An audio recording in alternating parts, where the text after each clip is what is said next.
Le drame commence en 1889, dans un monde où les vampires existent. Il y a 13 rubis rouges, chacun doté d'un super pouvoir unique. Cependant, la plupart de ces rubis ont disparu lors d'une guerre de clans de vampires. Il n'en reste que quelques-uns, protégés par différents clans de vampires. L'un de ces rubis était entre les mains de la grand-mère de la jeune Alisa, membre d'un clan de vampires allemands. Ce clan Vamala, qui se nourrissait de sang, vivait incognito dans une petite ville, se confinant dans leur minuscule chambre, s'aventurant rarement à l'extérieur. Chaque fois qu'un petit oiseau volait, Alisa était ravie. Incapable de supporter plus longtemps son existence de cage, elle ouvrit la fenêtre pendant que son père était absent. Son frère essaya de l'arrêter, mais Alisa était déterminée. Elle grimpa sur le toit, saluant avec enthousiasme les enfants dans la rue en contrebas alors qu'elle traversait le ciel nocturne. Surpris par un garçon humain tenant un livre d'un auteur qu'elle admirait, Alisa entama une conversation agréable avec lui. Cependant, lorsque le garçon lui prit la main, Alisa ne put empêcher ses crocs non brossés de se montrer. Elle se détourna rapidement, faisant semblant d'avoir mal aux dents. Le garçon entra à l'intérieur pour chercher des médicaments, mais Alisa saisit l'occasion pour fuir pour sa vie de vampire. Courant à travers le brouillard, Alisa sauta dans une rue animée et ramassa une belle orange sanguine, sans savoir qu'elle devait la payer. Le propriétaire du stand l'attrapa et Alisa montra instinctivement ses crocs d'une manière menaçante. Réalisant qu'elle était un vampire, le propriétaire du stand cria à l'aide. Alisa s'enfuit en courant, poursuivie par quelqu'un brandissant une croix. Elle n'eut d'autre choix que d'escalader un mur pour rentrer chez elle, révélant par inadvertance l'emplacement de toute sa famille.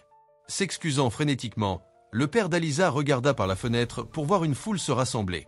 Il alla réveiller leur grand-mère de son cercueil, qui sentit instantanément les odeurs familières d'argent et d'ail. Les Masques Rouges, un groupe de chasseurs de vampires, étaient arrivés. Le frère d'Alisa la retint, s'interrogeant sur son intérêt pour le monde extérieur. Réticente à révéler la vérité, Alisa fut poussée à placer la main de son frère sur sa poitrine, révélant un battement de cœur humain.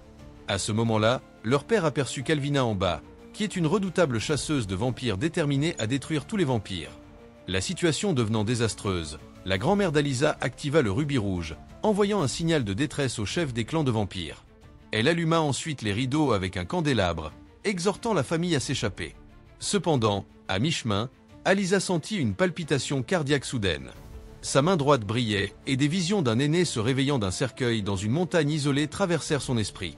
Il marmonna que des étincelles se réveillaient. Avant qu'elle ne puisse réfléchir davantage, les Masques Rouges firent irruption. Alisa se précipita à l'étage pour se cacher dans un coin. Les chasseurs de vampires firent irruption dans la maison et ramassèrent un portrait de famille.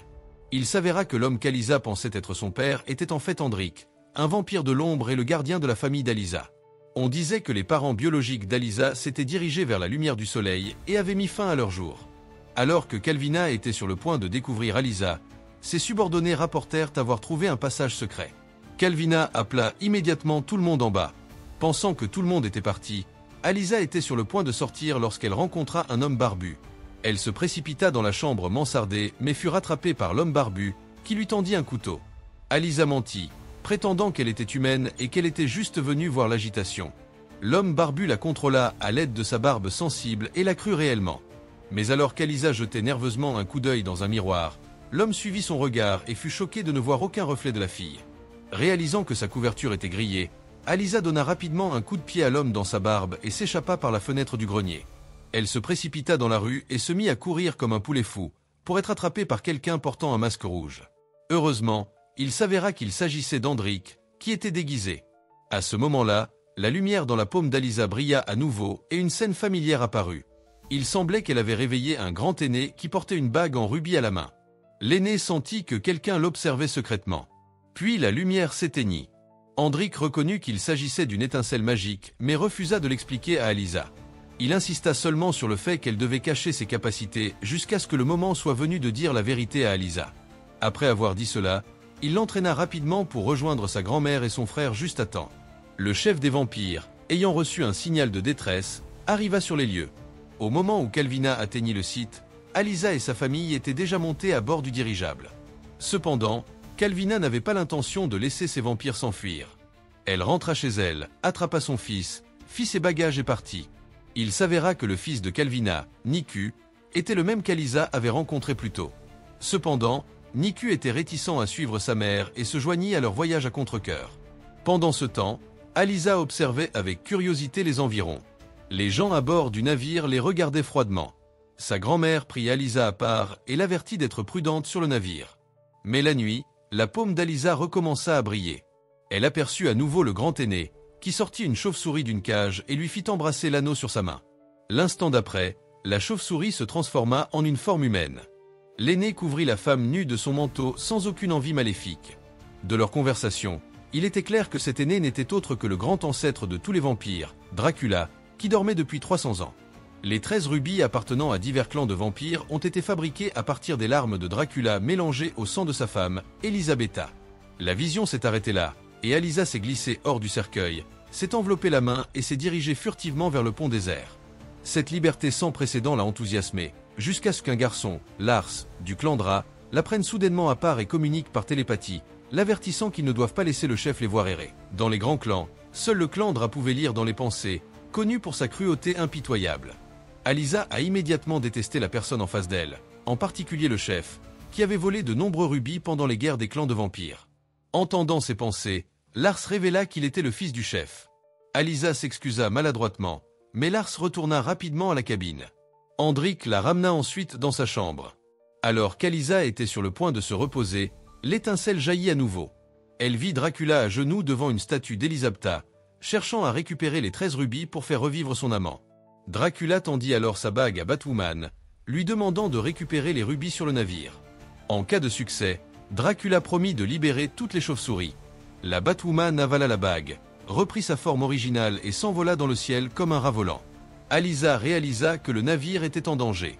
Soudain, un garçon aux yeux bleus s'approcha d'elle, l'informant que le navire avait accosté sur la côte de sa famille et l'invita à dîner. Son frère jouait avec une souris et les autres enfants regardaient Alisa avec dédain. Lars demanda à Alisa de se présenter. Son nom de famille, Vialia, n'apporta que plus de ridicule alors qu'il méprisait la famille d'Alisa. Le garçon aux yeux bleus, la défendant, jeta une Bible sur Lars, qui fut immédiatement brûlé par le livre. Le garçon aux yeux bleus ramassa la Bible, révélant qu'il était l'héritier du clan Nosferu, qui était immunisé contre le pouvoir de la Bible bien qu'il soit des vampires. Enragé, Lars le souleva par télékinésie et ses sœurs éclatèrent de rire. L'autre garçon, Malcolm, du clan Virad, se joignit à la fête, utilisant la foudre de sa paume pour soulever la jupe de la fille, et une bagarre éclata. Alisa, qui n'était pas du genre à reculer, se jeta courageusement sur Lars pour protéger sa nouvelle amie, transformant la salle à manger en chaos jusqu'à ce que le chef intervienne. Les enfants obéirent et les chefs de clan s'avancèrent pour parler. Il fut alors révélé qu'à l'origine, il y avait 13 clans de la nuit. Après une guerre civile au sein des clans de vampires, il n'en restait que 5, les Nosa d'Italie, les Dra de Norvège, les Virad du Royaume-Uni, les Pus de France et la famille d'Alisa, les vampires Vamala d'Allemagne. Pour résister aux masques rouges et s'assurer un avenir prospère et pacifique, ils décidèrent de fonder une école où les héritiers des 5 clans de vampires pourraient apprendre et partager leurs capacités. Pendant ce temps, Batwoman s'envola vers les quais où les enfants faisaient leurs adieux à leur famille. Elle repéra immédiatement les rubis et communiqua par télépathie avec le lointain Dracula. De manière inattendue, l'ombre de Dracula apparut brusquement. Il s'avéra que Dracula possédait les rubis de la lignée du clan de Batwoman, permettant à son ombre de se déplacer librement et de garder un œil sur Batwoman à tout moment. La femme reprit sa vraie forme, se cacha dans le véhicule du chef et suivit le groupe qui partait. Sur le navire, les héritiers vampires commencèrent leur cours. Alisa était impatiente de suivre les nouveaux cours. La première compétence était la désacralisation, dirigée par le garçon aux yeux bleus du clan Nosferu. Le professeur responsable ouvrit une grande boîte, murmura un sort, puis en sortit une croix à main nue. Les enfants, terrifiés, dévoilèrent leur croc. Mais une fois que le garçon aux yeux bleus eut terminé le sort, il put lui aussi toucher la croix. Malcolm trouva cela ennuyeux et ne voulut pas rester. Il convainquit Lars de renverser la boîte, et ils partirent tous les deux au milieu du chaos. Alisa fut témoin de tout. Avant que Lars ne parte, il l'avertit de ne divulguer aucun secret.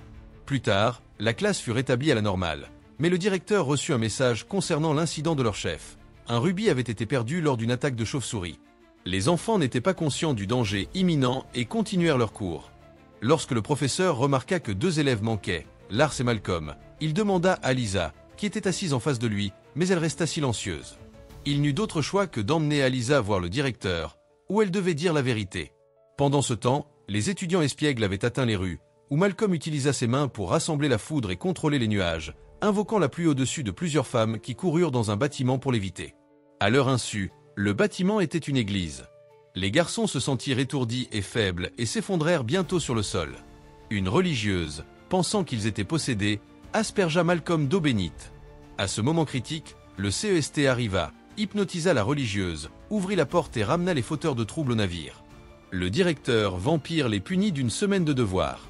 Lars lança un regard noir à Alysa, mais elle s'excusa plus tard et se porta même volontaire pour aider à nettoyer. Lars ne comprenait pas les intentions d'Alysa et essaya de lire dans ses pensées, seulement pour voir Dracula dans ses pensées. Avant qu'il ne puisse demander, Hendrik, qui n'était pas parti avec la grand-mère d'Alysa, emmena Alysa pour lui tenir compagnie. De retour sur le bateau, la comtesse arrêta Alysa, révélant qu'elle connaissait sa mère et qu'Alysa avait un battement de cœur. Le cœur lourd, Alysa retourna à son cercueil, qui la transporta directement à l'endroit où se trouvait Dracula. Le grand vampire était dans une taverne, et remarquant la présence d'Alysa, réalisa qu'elle l'espionnait. Il la renvoya de force à son emplacement d'origine. Au réveil, Dracula avait vidé toute la foule de la taverne, retrouvant son apparence de jeunesse. Il s'approcha du bar, réveilla l'un des hommes et lui demanda de l'aider à chercher les rubis. Au moment où Dracula était sur le point de révéler l'emplacement, il sentit qu'Alysa le surveillait et coupa la connexion, la laissant sans information cruciale. Soudain, quelqu'un frappa à son cercueil. Alors qu'elle ouvrait le couvercle, la sœur de Lars lui éclaboussa le visage d'eau. Alysa, découvrant ses crocs, se jeta sur elle mais ne fit pas le poids face aux sœurs et fut brutalisée. Plus tard dans le cours, Alysa regarda fixement son cahier, se souvenant de la dernière fois où elle avait vu sa mère, qui semblait également avoir une étincelle brillante dans les mains. Le directeur remarqua sa distraction et l'appela pour lui présenter les capacités de son clan Vialia. Avec beaucoup de difficultés, Alysa mentionna que le pouvoir d'un clan de vampires était l'amour, ce qui fut accueilli avec moquerie par ses camarades de classe. Le directeur lui demanda de s'asseoir et de prêter attention, puis continua à présenter les capacités des 13 clans de vampires d'origine, y compris le clan néerlandais Tova, qui pouvait naviguer dans l'eau, une compétence inestimable pour les vampires qui ne savaient pas nager. Pendant ce temps, Dracula ramait sur un bateau Tesla manuel avec son serviteur, sentant le rubis du clan Tova. Il jeta le serviteur dans l'eau, lui ordonnant de récupérer le rubis en dessous. Alysa fut secrètement témoin de tout l'événement. Lars, remarquant son regard préoccupé, essaya de lire à nouveau dans ses pensées, mais vit de manière inattendue des souvenirs de sa mère.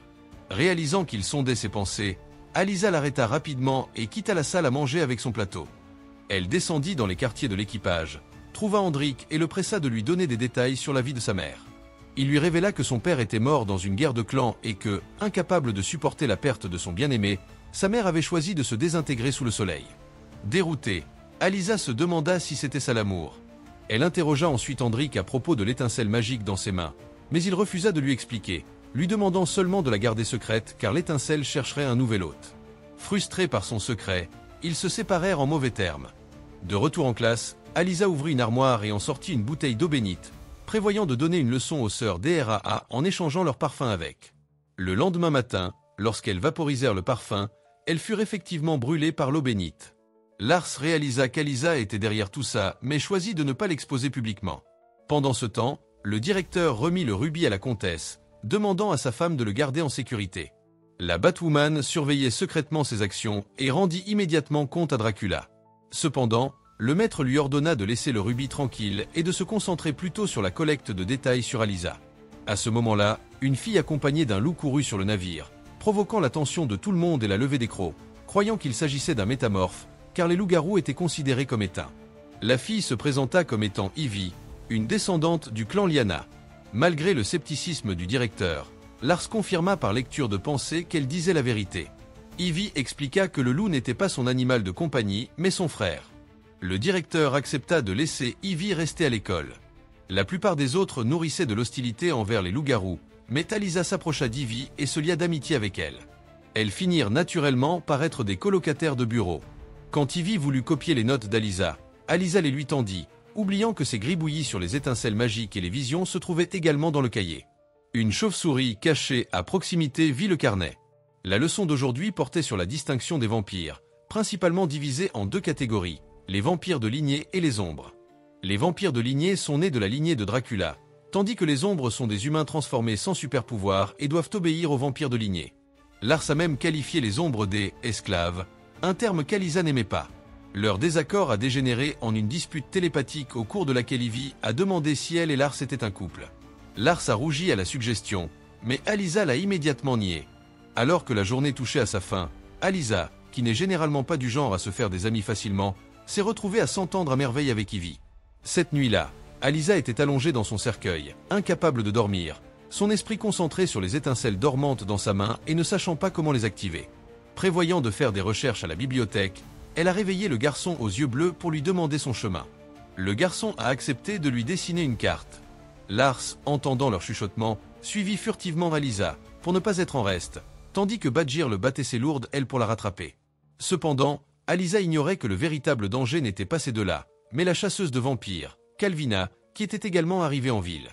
En suivant la carte, Alisa entra dans la bibliothèque, où Badgir se transforma en sa forme humaine à côté et espionna Alisa à travers la vitre alors qu'elle cherchait des livres sur Dracula. Étonnamment, elle en trouva un. À ce moment-là, le fils de Calvina, Niku, vint également acheter un livre, et les deux amoureux des livres furent ravis de se revoir. Lars, jaloux, les regarda quitter ensemble la bibliothèque pour déjeuner, en riant et en discutant. La Badgir leur rapporta à Dracula le livre, qui semblait contenir des informations cruciales. Dracula lui ordonna de le détruire au plus vite. De retour avec Alisa, Niku avait choisi un restaurant sous le soleil. Ne voulant pas refuser son invitation, Alisa le suivit avec un parapluie à la main. Ils s'assirent à la table, discutant, et Alisa impressionna Niku en commandant un plat italien. Excité, Niku lui saisit la main, ce qui rendit Lars furieux. Il quitta le restaurant en colère, frôlant Batwoman. La Batwoman se faufila dans la cuisine, attrapa une serveuse et s'habilla en uniforme pour nettoyer les tables. Cependant, lorsque la chef découvrit un corps sur le sol et hurla comme un cochon qu'on égorge, Batwoman réalisa que la situation était désespérée. Elle attrapa le livre et courut. Alisa et Niku la poursuivirent, sprintant dans les rues mais furent bientôt encerclés par la police. Alisa et Niku furent arrêtés. À ce moment-là, un policier entra dans le bureau, mentionnant une serveuse qui avait été mordue et dépouillée. Alisa soupçonna que le voleur de livres était le meurtrier, probablement pas humain, et savait qu'elle devait s'échapper rapidement. Niku essaya de crocheter la serrure avec un fil, tandis qu'Alisa pliait de force les barreaux de fer. Réalisant que sa force était anormale, elle réinséra les barreaux et dit à Niku que la clôture était lâche mais qu'elle avait besoin de son aide. Avec un léger effort, Niku plia les barreaux et Alisa le complimenta sur sa force alors qu'il sortait par la fenêtre et s'enfuyait dans les ruelles. Cependant, il n'était pas allé bien loin avant qu'Alisa ne voie la police se disputer avec les masques rouges, avec Calvina parmi eux. Elle savait qu'elle devait retourner au navire de toute urgence. Malgré sa réticence, Niku la serra dans ses bras et organisa un rendez-vous le lendemain. C'était la première fois qu'Alisa ressentait de la chaleur et la lumière dans sa main s'allumait à nouveau. Elle se vit alors ouvrir une grotte, marcher jusqu'à un nœud de corde et l'attraper, la transportant instantanément sur une côte avec sa famille et ses amis autour, même ses parents. Alisa versa une larme, paniquée car les vampires ne sont pas censés pleurer comme un bébé humain géant. Quand Alisa revint au navire, elle trouva le directeur en train de compter les têtes. Quelques heures auparavant, le chef de la police avait discuté d'un accord de gentleman avec le directeur. Tant que les vampires n'attaquaient pas les habitants de la ville, ils seraient laissés tranquilles. Ils n'interviendraient pas, mais la mort de la serveuse avait perturbé la paix et le directeur voulait identifier le meurtrier. À ce moment-là, Ivy trouva Lars et lui demanda de l'aider avec Alisa, sachant qu'il se souciait d'elle. Dur à l'extérieur mais doux à l'intérieur, Lars se téléporta derrière Alisa et lui ordonna de monter à bord par tribord. Alisa suivit son conseil, tandis qu'Andrik s'inquiétait de ne pas la trouver. La seconde suivante, Lars se pavana sur le navire, attirant l'attention de tout le monde, ce qui permit à Alisa de se fondre dans la foule. Malheureusement, Lars finit par être enfermé dans la cale du navire. Un professeur portant une valise entra dans la cale, dans l'intention de tourmenter Lars. Il sortit une croix, mais Lars récita rapidement un sort pour neutraliser sa sainteté. Cependant, lorsque le professeur ramassa une croix en argent, Lars ne put résister et paniqua. Heureusement, la comtesse arriva juste à temps et emmena Lars dans le bureau du directeur. Le directeur a comparé l'espace entre les dents de Lars à l'empreinte de la blessure fournie par le chef de la police, ce qui a finalement blanchi Lars de tout soupçon.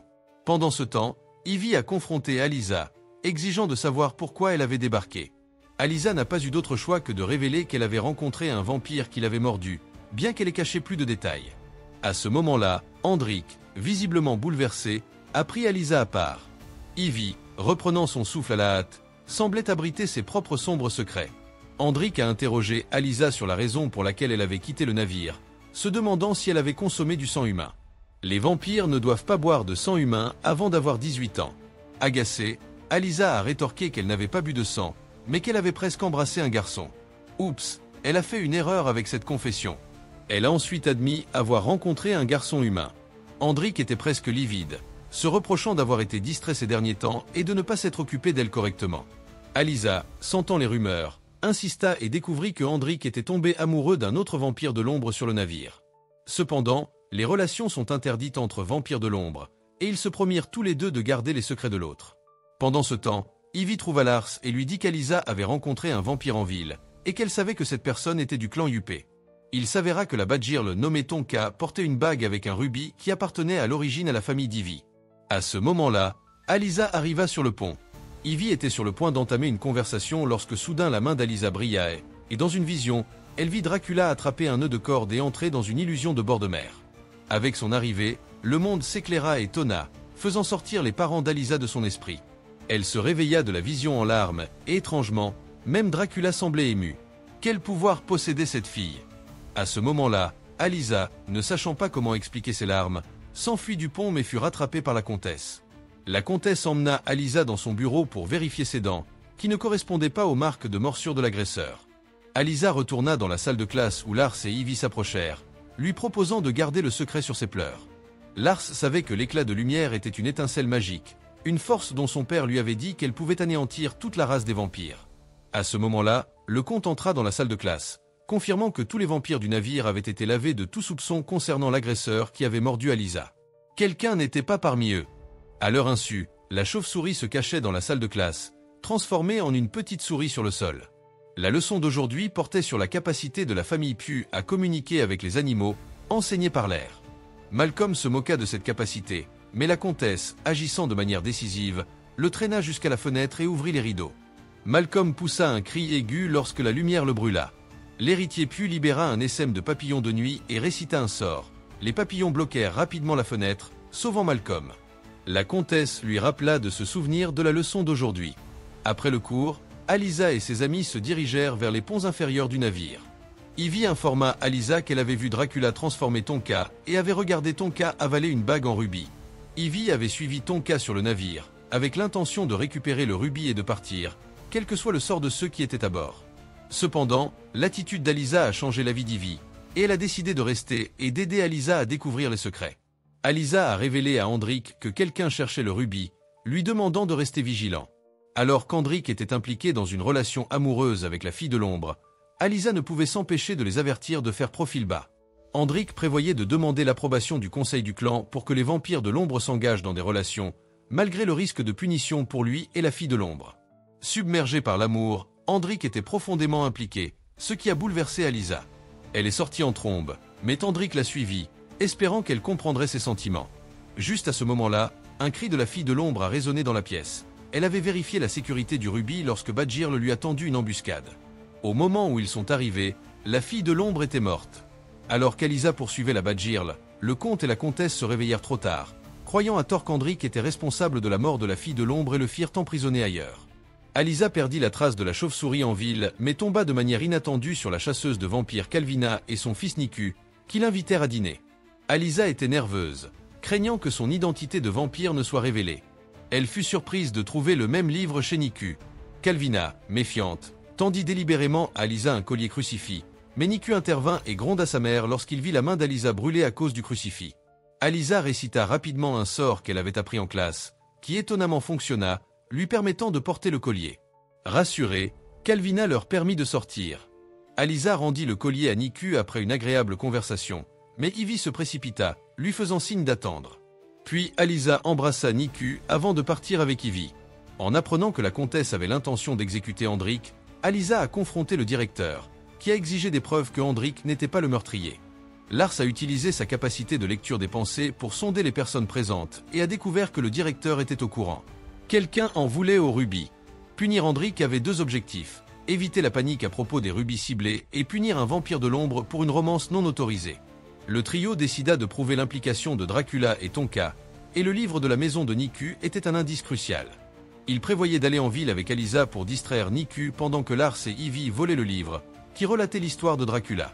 Il est rapporté que lors d'une bataille, quelqu'un a trompé Elisabetta en lui faisant croire que son mari était mort. Accablée par le chagrin, elle a choisi de mettre fin à ses jours.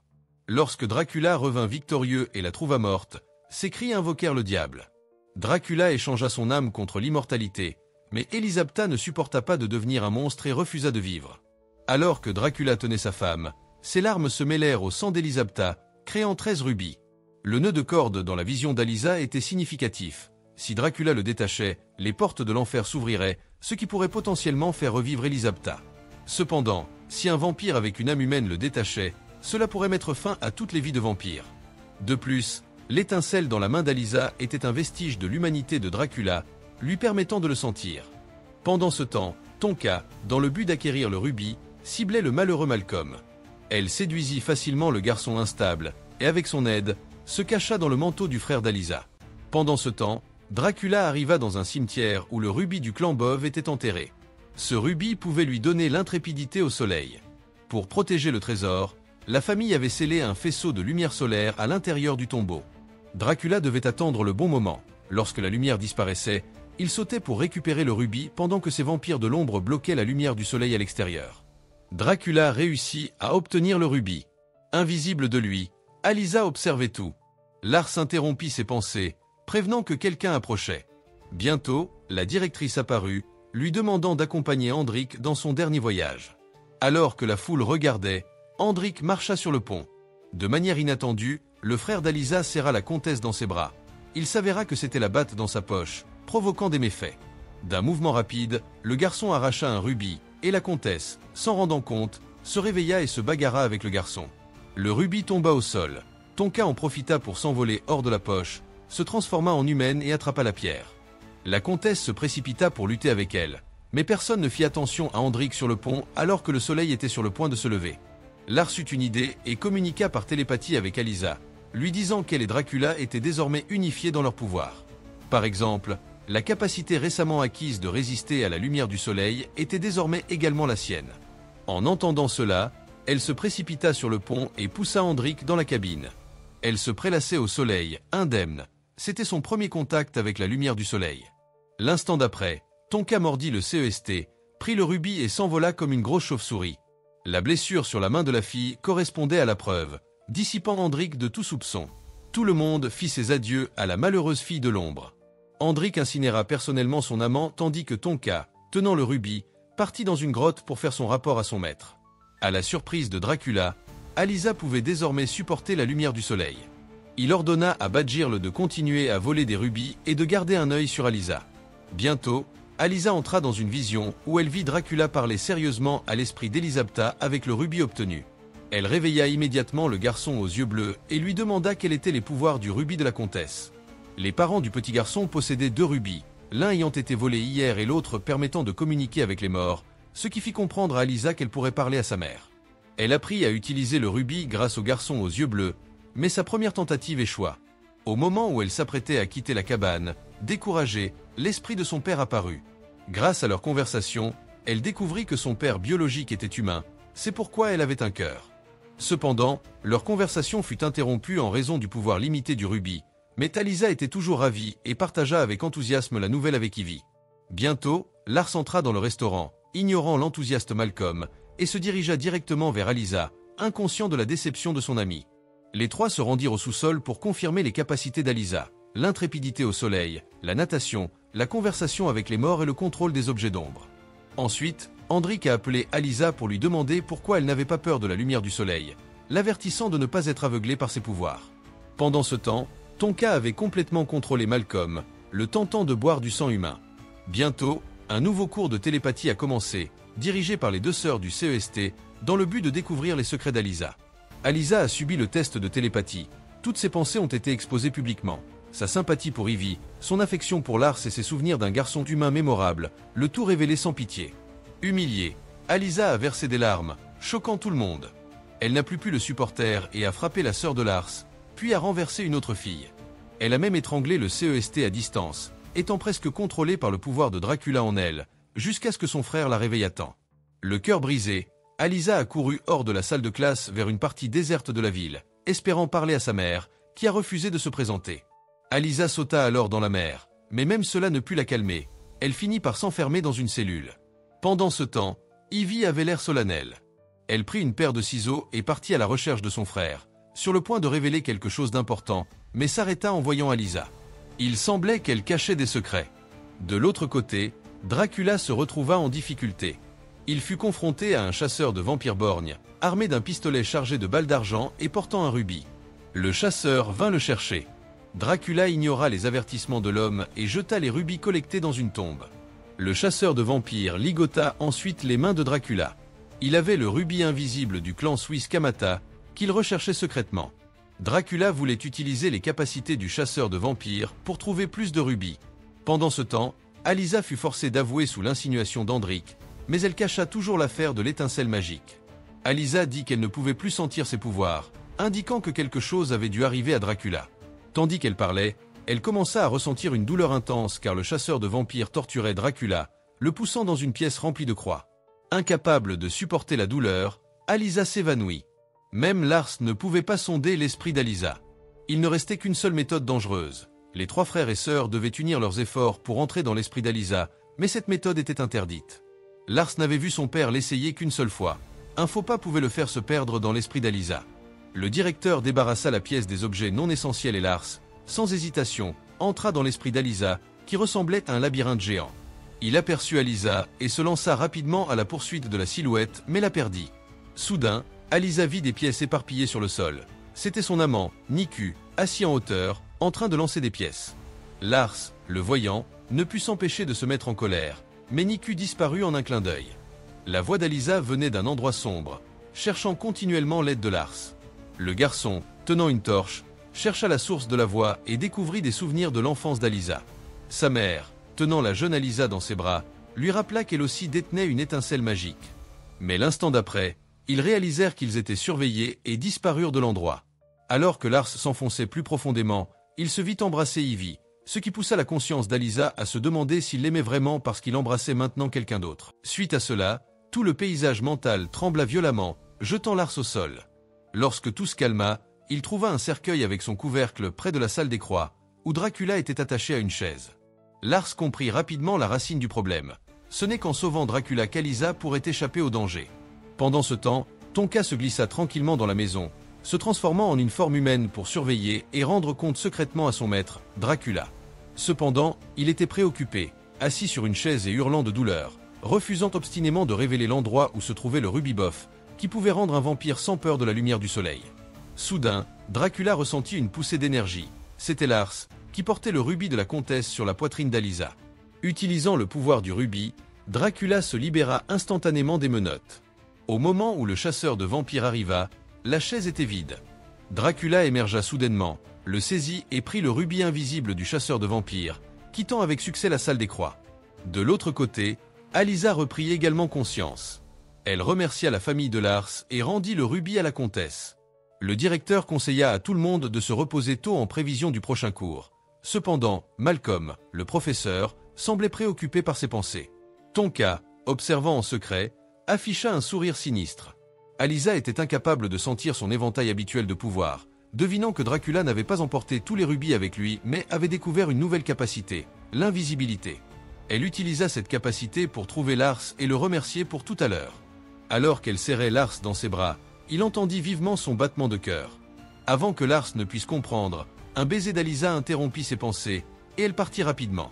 Alors que Lars était sur le point de retourner se reposer, il trouva de manière inattendue la porte du cercueil de Malcolm ouverte.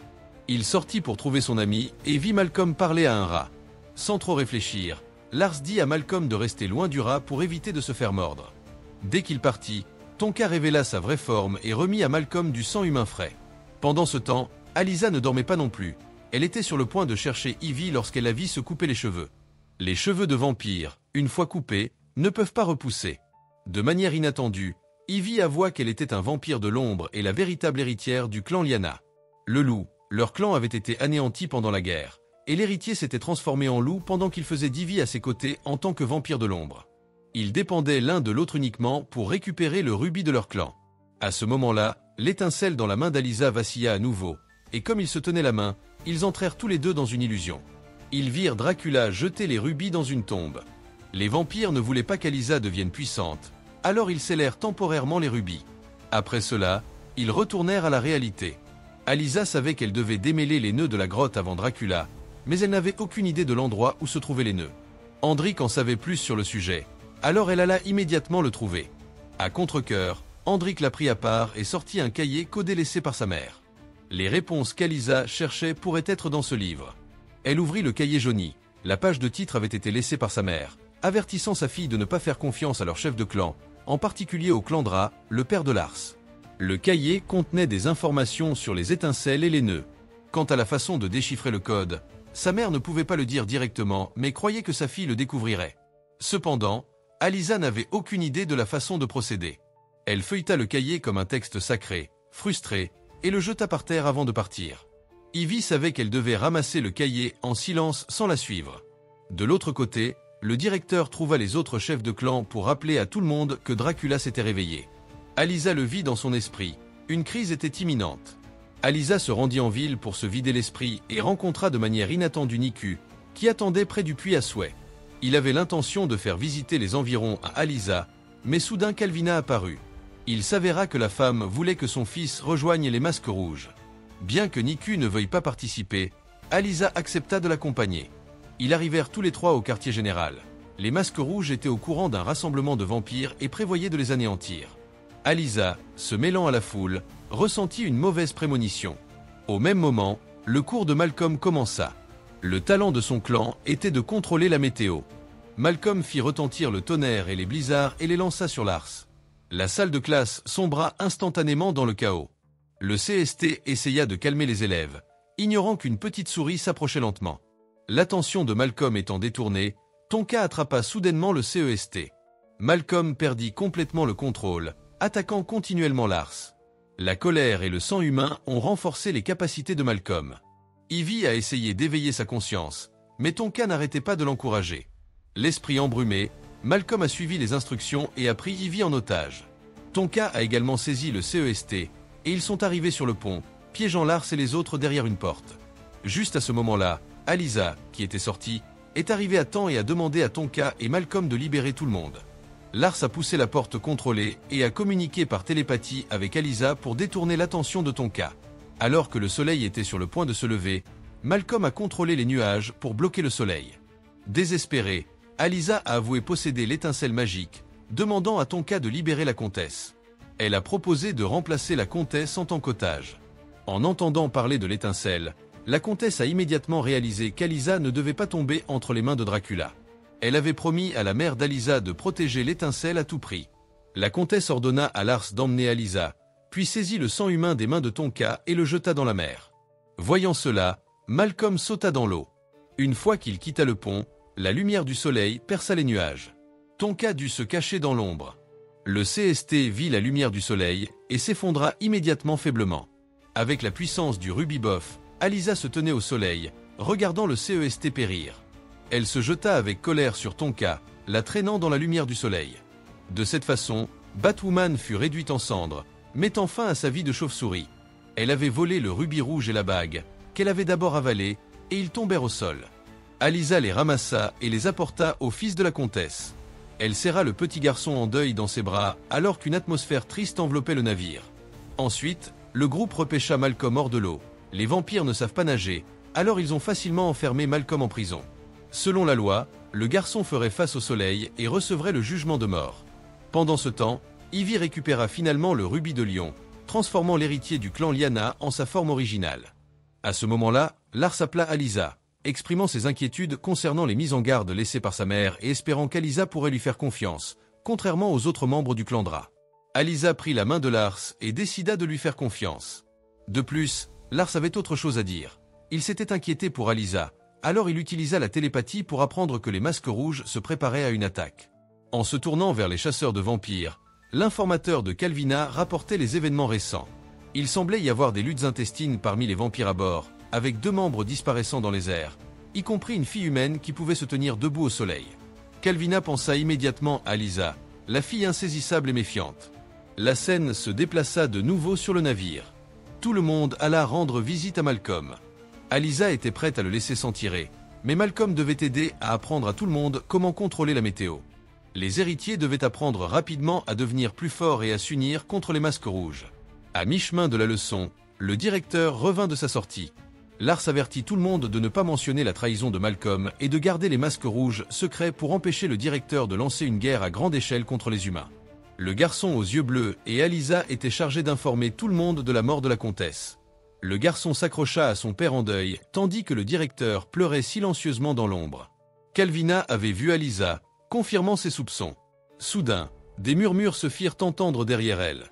Dracula apparut dans l'ombre, remarquant qu'il n'était pas le seul à en vouloir à la vampire. Les pupilles jaune-vert de Dracula brillèrent, envoûtant la chasseuse de vampires Calvina. Elle garda les événements d'aujourd'hui pour elle, ne révélant pas la véritable identité d'Alisa à son fils, Niku. Cependant, Alisa s'approcha elle-même de Niku, lui proposant d'assister à un autre rassemblement des masques rouges pour comprendre les plans de l'ennemi. Lars suivit secrètement Alisa pour coordonner ses actions. Pendant ce temps, les héritiers étaient en classe, la leçon d'aujourd'hui étant enseignée par l'héritier du clan Lyanna, dont la capacité était de se transformer en n'importe quelle forme animale. Alors que tout le monde était concentré, Hendrik se précipita, l'air paniqué. Il rapporta que tous les chefs de clan étaient de retour. L'expression d'Ivy changea, rappelant à tout le monde de tenir sa promesse envers Alisa et de cacher temporairement les informations sur l'attaque prévue des masques rouges dès le retour du père de Lars. Il rendit visite au directeur, accablé de chagrin par la mort de sa femme. L'homme ne pouvait que s'asseoir et marmonner ses derniers mots sur la force et le courage. Le chef rassembla immédiatement tous les héritiers pour découvrir ce qui s'était passé et où Lars était allé. Il utilisa même la télépathie pour sonder, mais comme les héritiers avaient appris à bloquer de telles techniques, il ne pouvait pas vraiment nuire aux enfants ni extraire pleinement des informations. Les héritiers gardèrent leurs lèvres scellées. De l'autre côté, Alisa arriva à la base où les gens s'entraînaient toute la nuit. En utilisant la télépathie, elle communiqua avec Lars, lui demandant de se faufiler et de recueillir des informations utiles. Lars se glissa dans la pièce et se tint à côté d'une carte détaillant les plans opérationnels du masque rouge. Juste à ce moment-là, deux hommes entrèrent. Lars se cacha rapidement dans un coin sombre, pendant que les hommes se plaignaient du retard de Calvina à un moment critique. Cependant, la vérité était que Calvina était avec Dracula et un personnage inattendu, le professeur d'école de vampires, qui s'est également avéré être un espion pour Dracula. Il informa son maître que tous les chefs de clan et les rubis étaient sur le navire. De retour sur les lieux, des étincelles vacillèrent soudainement dans les mains d'Alisa, et sa conscience arriva à la scène où Dracula affichait son contrôle sur les masques rouges, avec Calvina à ses côtés. Réalisant que Calvina était sous contrôle, Alisa revint à la réalité, prit Niku par la main et le conduisit dans une vision. Niku vit sa mère, enchantée par Dracula, et était sur le point de crier de détresse quand ils revinrent soudainement à la réalité. C'est alors que Niku apprit la véritable identité d'Alisa. Les masques rouges les encerclèrent rapidement, mais Alisa, sans perdre de mots, demanda l'aide de Niku pour arrêter Calvina. Elle lui assura qu'elle s'occuperait des vampires avant qu'elle et Lars ne s'enfuient rapidement. À leur retour rapide au navire, les chefs de clan les confrontèrent immédiatement. Alisa expliqua que Dracula était là, ayant pris le contrôle du chef des masques rouges dans le but de voler tous les rubis. Alisa a mentionné qu'elle avait un plan, mais les dirigeants hésitaient à s'impliquer avec les enfants. Heureusement, le directeur a compris le courage de ses enfants et a décidé de faire confiance à Alisa. Pendant ce temps, Calvina était devenue un vampire de l'ombre, repoussant Niku, qui a essayé de l'arrêter, et a conduit les masques rouges à infiltrer le navire. Cependant, le navire était vide et les vampires étaient introuvables.